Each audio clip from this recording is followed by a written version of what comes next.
Hello everyone, JEE mains 2023 में 10th of April की second shift के पेपर की बात करेंगे। यहाँ हम देखते हैं सेकंड शिफ्ट के पेपर में केमिस्ट्री का पेपर कैसा रहा था, मतलब केमिस्ट्री के पेपर के एनालिसिस की बात करेंगे। तो सबसे पहले यहाँ हम देखते हैं डिफ़िकल्टी लेवल को। 68% क्वेश्चंस यहाँ पे इजी पूछे हुए थे, 24% मॉडरेट एंड ओनली 8% क्वेश्चन ही ऐसे थे जो कि डिफ़िकल्ट थे। अगेन पेपर इजी ही पूछा गया था, मैक्सिमम पोर्शन आपको एनसीईआरटी बेस्ड ही मिलेगा। नेक्स्ट बात करते हैं हम क्लास वाइज डिस्ट्रीब्यूशन की कि class 11th and class 12th का कितना वेटेज रहा है। तो क्लास 11th से 56% एंड क्लास 12th से 44% वेटेज रहा है इस पेपर में। नेक्स्ट मूव करते हैं ऑर्गेनिक, इनऑर्गेनिक एंड फिजिकल पे। तो ऑर्गेनिक से 28% क्वेश्चंस कवर हुए थे, इनऑर्गेनिक से 36% क्वेश्चंस कवर हुए थे एंड फिजिकल से भी 36% क्वेश्चंस पूछे गए थे। मतलब इनऑर्गेनिक एंड फिजिकल इक्वल पूछा गया था, दोनों का वेटेज इक्वल था। नाउ मूव करते हैं क्लास 11th के टॉपिक वाइज डिस्ट्रीब्यूशन पर कि क्लास 11th से कौन से टॉपिक में से क्या क्या पूछा गया था एंड कितने क्वेश्चंस पूछे गए थे। सबसे पहले some basic concept of chemistry से एक ही क्वेश्चंस आया था, ओनली एक ही क्वेश्चन पूछा गया था जिसके अंदर आपको मोल पर बेस्ड था, मोल एंड वेट के रिलेशन पर बेस्ड था और यहाँ आपको मैच द फॉलोइंग टाइप का क्वेश्चन करना था। तो ज़्यादा इसमें कैलकुलेशन थी नहीं। Next classification of element, periodic table से 2 क्वेश्चंस पूछे गए थे जिसके अंदर आपको मेटेलिक कैरेक्टर के ऊपर बेस्ड था और एक और क्वेश्चन डायरेक्ट एनसीईआरटी की स्टेटमेंट बेस्ड था। केमिकल बॉन्डिंग से एक क्वेश्चन पूछा गया था। केमिकल बॉन्डिंग से अगेन यहाँ पे भी आपको लोन पेयर्स ही कैलकुलेट करने थे सेंट्रल एटम पर, मतलब लोन पेयर कैलकुलेशन लगभग सभी में पूछ रहा है। थर्मोडायनेमिक्स से एक क्वेश्चन पूछा गया था इंटरनल एनर्जी पर, इंटरनल एनर्जी पर एक क्वेश्चन पूछा था थर्मोडायनेमिक्स में। नेक्स्ट इक्विलिब्रियम पर 2 क्वेश्चंस पूछे थे, केमिकल इक्विलिब्रियम से दोनों ही क्वेश्चंस पूछे गए थे जिसके एक के अंदर आपको अल्फा कैलकुलेट करना था, डिग्री ऑफ डिसोसिएशन, और एक और क्वेश्चन में आपको एंडोथर्मिक रिएक्शंस बतानी थी। नेक्स्ट रेडॉक्स रिएक्शन, एक क्वेश्चन KMnO4 की रिएक्शन के ऊपर था कि बेसिक मीडियम में कितने इलेक्ट्रॉन्स होंगे। हाइड्रोजन से एक क्वेश्चन स्टेटमेंट बेस्ड था एनसीईआरटी का।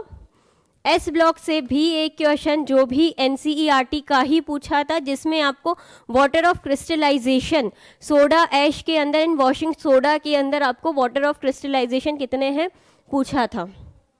Organic chemistry some basic principle GOC से 2 क्वेश्चंस पूछे गए थे, एक के अंदर आपको कार्बोकैटायन की स्टेबिलिटी बतानी थी और एक और क्वेश्चन में आपको एसिडिक स्ट्रेंथ का ऑर्डर बताना था। 2 क्वेश्चंस जीओसी से एप्लीकेशन बेस्ड पूछे थे। हाइड्रोकार्बन से एक क्वेश्चन रिएक्शन बेस्ड था, रिएक्शन सॉल्व करनी थी आपको। नेक्स्ट इन्वायरमेंटल केमिस्ट्री से एक ही क्वेश्चन पूछा गया था, एनसीईआरटी का था जो भी। तो ये था आपका क्लास 11th का डिस्ट्रीब्यूशन कि क्लास 11th में कौन से टॉपिक से क्या क्या पूछा गया है।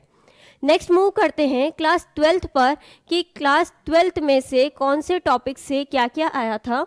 तो सबसे पहले सॉलिड स्टेट में आपको FCC लैटिस में रेडियस एंड एज लेंथ के बीच का रिलेशन बताना था। इलेक्ट्रोकेमिस्ट्री से एक क्वेश्चन आया था जिसके अंदर आपको molar conductance, limiting molar conductance के ऊपर बेस्ड था। केमिकल काइनेटिक्स से भी एक ही क्वेश्चन पूछा था फर्स्ट ऑर्डर रिएक्शन पर, फर्स्ट ऑर्डर रिएक्शन के ऊपर बेस्ड था केमिकल काइनेटिक्स में। The P block element, 12th class का पी ब्लॉक एलिमेंट एक क्वेश्चन जिनॉन की रिएक्शन के ऊपर बेस्ड था। अगेन ये अप्रैल सेशन में सेकंड टाइम जिनॉन की रिएक्शन आई है। नेक्स्ट बात करते हैं कोऑर्डिनेशन कंपाउंड की। कोऑर्डिनेशन केमिस्ट्री से 3 क्वेश्चंस बहुत ही इंपॉर्टेंट है, हर बार मैग्नेटिक मोमेंट पूछ रहा है। इसके अंदर आपको एक और क्वेश्चन में CFSE वैल्यू कैलकुलेट करके मैच द फॉलोइंग टाइप का एंड एक और क्वेश्चन में आपको हाइब्रिडाइजेशन एंड ज्योमेट्री के ऊपर बेस्ड था। तो ये आपके कोऑर्डिनेशन केमिस्ट्री से पूछे गए थे। अमाइंस में एक क्वेश्चन अमाइंस से पूछा गया था जिसमें भी आपको रिएक्शन बेस्ड थी। बायोमोलिक्यूल एक क्वेश्चन अमीनो एसिड के ऊपर पूछा था।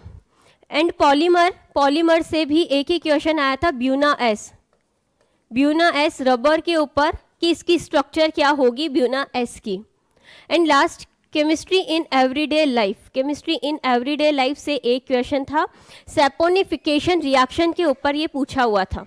तो ये था आपका क्लास 12th का डिस्ट्रीब्यूशन कि कहाँ से कौन से टॉपिक से कितना पूछा हुआ है। नेक्स्ट कंक्लूजन की बात करते हैं। तो कंक्लूजन क्या रहा है, पेपर का लेवल अगेन इजी है, डायरेक्टली एनसीईआरटी बेस्ड ही था। Statement and match the following her paper में आपको अप्रोक्स 4 to 5 क्वेश्चंस पूछ रहा है। And S block, D and F block, P block, hydrogen, environmental chemistry, polymer, biomolecules, chemistry in everyday life, ये important topic है जिनसे भी हर एक पेपर में कुछ ना कुछ पूछा ही जा रहा है। तो आपको इन टॉपिक्स को तो अच्छे से रिवाइज करना ही है। नेक्स्ट जिन का भी पेपर है उनके लिए यही एडवाइस है कि इनको आप एक बार वापस देख लें ताकि आपका पेपर अच्छा हो। All the best and thank you.